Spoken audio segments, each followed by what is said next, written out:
Continuamos con las figuras básicas de continuidad. En este caso vamos a hablar de lo que son los triángulos invertidos o expansivos, o también llamados megáfonos,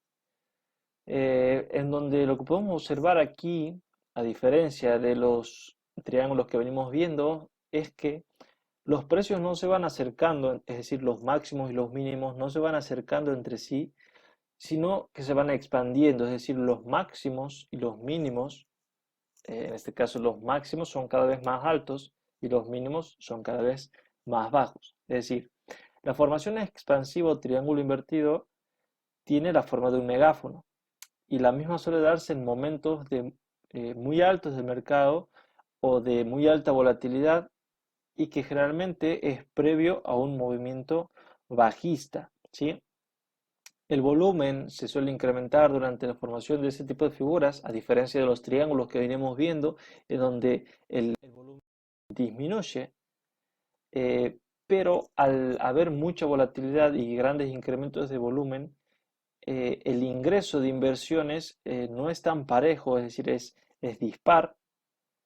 debido a que hay mucha incertidumbre en ese tipo de activos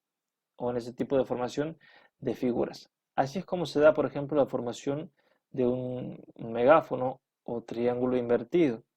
Generalmente se suele dar, como les mencionaba anteriormente, se dan máximos cada vez más altos y mínimos cada vez más bajos, por lo que los precios se van alejando entre sí hasta que llega un momento en el mercado en donde el precio no puede alcanzar la resistencia que venía alcanzando anteriormente. Como ustedes pueden ver aquí, el precio va tocando va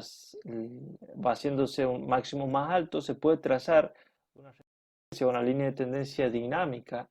en esa zona, uniendo esos tres puntos, pero llega un momento que el precio no puede alcanzar esa zona, se produce ahí un quiebre en donde el precio empieza a caer y se produce el rompimiento de la línea inferior del triángulo invertido.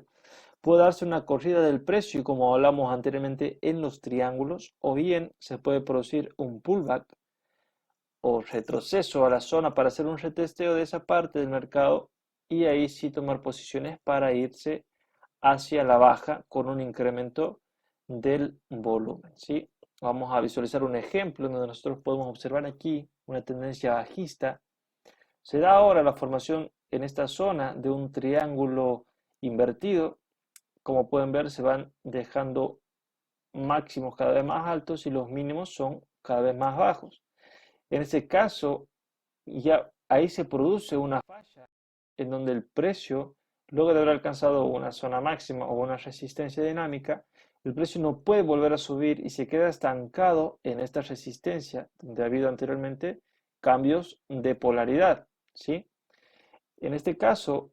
resiste en esa zona y se vuelve a caer continuando la tendencia bajista, como lo dice la teoría. Este tipo de figuras preceden a movimientos bajistas, por lo que nosotros podríamos esperar en esa zona poder tomar movimientos hacia la baja. Pero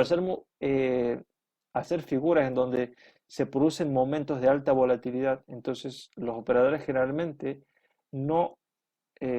tratan de no operar este tipo de movimientos. Entonces, se produce la falla de buscar una nueva resistencia y se da el movimiento hacia la baja, que es bastante amplio, ¿sí? Aquí es donde terminan ese tipo de figuras de continuidad de la tendencia, que son los triángulos, pero vamos a seguir viendo un poco más de figuras de continuidad, como son otros, como los banderines, y posteriormente vamos a seguir viendo lo que son figuras de reversión, en donde vamos a poder ampliar este tipo de figuras chartistas.